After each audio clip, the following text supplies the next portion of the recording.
Oh my god. Is that Fury Warrior doing damage? Is everybody else sleeping? Wait a minute. That's a lot of damage. That Fury just get buffed? What? Oh, well, ZUG ZUG then. I'm out. I'm gonna play some Fury. Rejoice, since for the first time since their inception, you will play Slayer hero talents unironically. I personally cannot believe they actually made the two most iconic warrior spells, Execute and Bladestorm, actually good. I might just be happy enough to tell you to use this build in raids. You'll focus on big raging blows, rampages, and executes to deal massive boss damage. Well, it's very good boss damage, not quite massive just yet. In dungeons, delves, and any AoE scenario, you can use this build that covers what Slayer needs to do with the addition of whirlwinds to enable your big AoE. As of now, this build is good enough even in raids when you want to increase your AoE damage for those multiple add phases. The builds are linked in the description so you can grab them real quick, and you will also find Archie's guide on Fury where there will be more in-depth info on what builds you can use for more niche scenarios. Before I tell you what Fury is all about, I want to let you know that this video is sponsored by our Patreons. We love doing these guides and offering cool info to you, but the reality is these are our least watched videos despite requiring the most amount of work to do. Without the Patreon support, it would be hard to make these instead of tier lists or drama videos. If you find these useful in any way and want to help us make more of these guides in the future, considering checking our patreon.com/Marcelian&Flame profile, where not only will you be able to be part of the process, but we will actually have more stuff for you going on there, exclusive to Patreons. Thanks for your time when watching this segment, so let's go back to some ZUG ZUG. Fury has a very simple concept that can be expanded upon for more performance. You build Rage with abilities like Raging Blow, Bloodthirst, Execute, and Bladestorm, and spend it on Rampage. Part of this kit is also the Enrage mechanic, which isn't as much of a mechanic as it is a buff you want to keep up for as long as possible. Enrage increases the damage you deal based on your talents and is activated for 4 seconds every time you cast Rampage and occasionally when you Bloodthirst. Though this season Bloodthirst takes a backseat as one of the least impactful and important abilities in your arsenal. You are a fast-paced spec that aims to maintain close to 100% uptime on Enrage while building up to big executes and big Bladestorms as a Slayer warrior, augmenting these with your main offensive cooldowns in Recklessness, which increases your rage generation and crit chance, and Avatar that gives you a flat 20% damage increase as well as removing roots and other such hindrances from you. Executes and Bladestorms actually play a lot on each other, and they buff each other quite a bit this season, to the point where there is a bit more intricacy to optimizing your gameplay to the max. For now, let's look at the rotation and get you started on slapping mobs ASAP. The opener for Fury is simple, and the same for all scenarios. You want to press Recklessness into an immediate charge on your target. That's it. Recklessness increases your rage generation, and if you use that bonus on charge, you will start with half of what Rampage needs to kick in your damage in just 1 second, since our offensive cooldowns do not share the global cooldown with your rotational abilities. Once you open, it's just a matter of prioritizing your abilities based on their importance and synergy with your Enrage buff and other procs. Your Recklessness and Avatar are the most important ones, and you want to send them ideally at the same time whenever they line up, because even if they have 1.5 minute cooldowns, Recklessness gets reduced by anger management. If you are not enraged, you will aim to use Rampage as soon as possible, and once you are enraged, you can fire your Bladestorm, after which you want to use Raging Blow a bunch of times so long as you don't overcap your rage.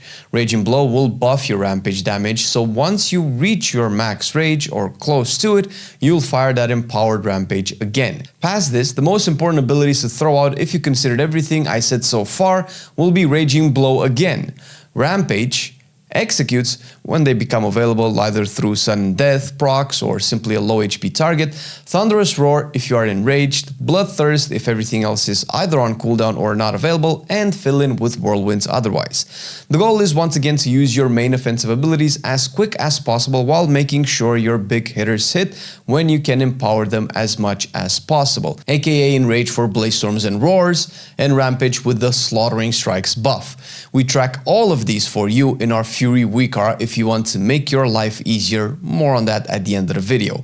For AoE, the opener remains the same with the priority having slight changes. First, you want to make sure you cast Thunderous Roar when you are enraged as soon as possible. This ability scales way better in AoE scenarios. Additionally, after you made sure your enrage is up, use Whirlwind to actually activate your AoE capabilities, and only after you made sure this is done do you use your Bladestorm, provided you are still enraged by the time you get here. You want to use Execute here if your target has either 2 marked for execution debuff stacks or your sudden deaths reached 2 stacks of its own.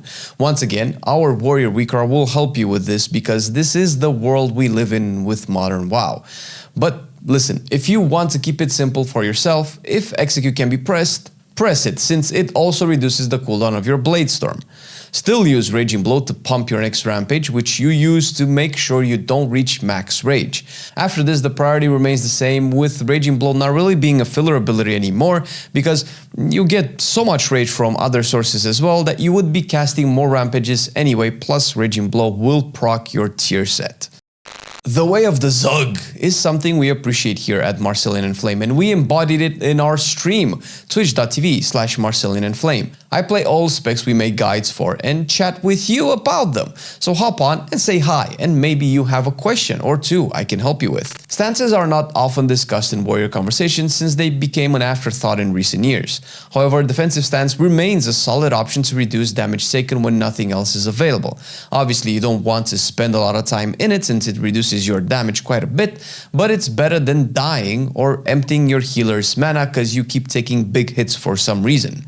Don't forget that Berserker Rage gets you out of fears, which there are a few this season. The usual warrior kit has stuns in it, Shockwave and Storm Bolts that can be used to stop casts, but a bunch of it is not in the builds that we linked since they are all situational. Talent points like Fast Footwork, Storm Bolt, Bounding Stride, Second Wind, Rumbling Earth, even Rallying Cry can be changed for Intimidating Shout as another AoE cast stopper. Wrecking Throw in dungeons like Echo Dome when your group doesn't have a shield purge for the ethereals. It's not a lot of flexibility, but it is there.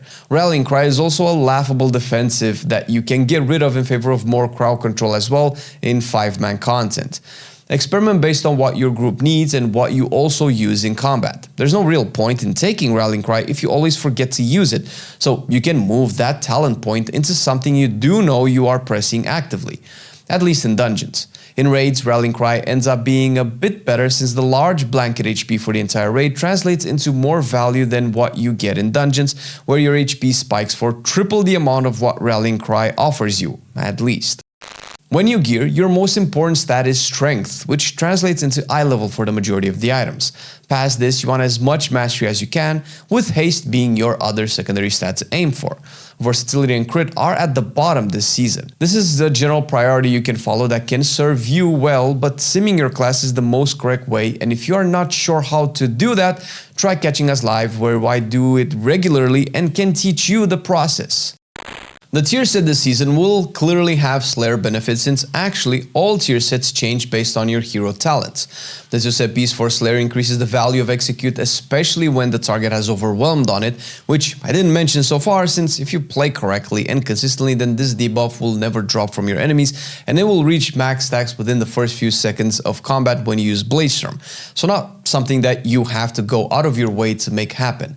The 4 set is the reason that Raging Blow is so much stronger than Bloodthirst this season, since not only does it buff Rampage from your regular talents, but also interacts with Reap the Storm, a Slayer talent that before Bloodthirst was the main activator of, and now it deals so much damage that sometimes in AoE you might just want to press Raging Blow without considering anything else. That doesn't mean Bloodthirst is a DPS loss to press, but it does mean it is the smallest DPS gain to press. Outside of this, everything else is just passive and works on its own so long as your rotation is generally correct. We simplified the spec to get you going really quick, but there are a bunch more things you can improve, and we recommend Archie's guide on Icy Veins for a more in-depth look at Fury, and also the Skyhold Discord, where you will find more Fury Warrior resources and Warrior resources in general. I mentioned the Weekara pack we have for Warrior. We have links and instructions in our Discord for it, but also in this video that shows how to get them and also gives you an idea of why it is good and what it does.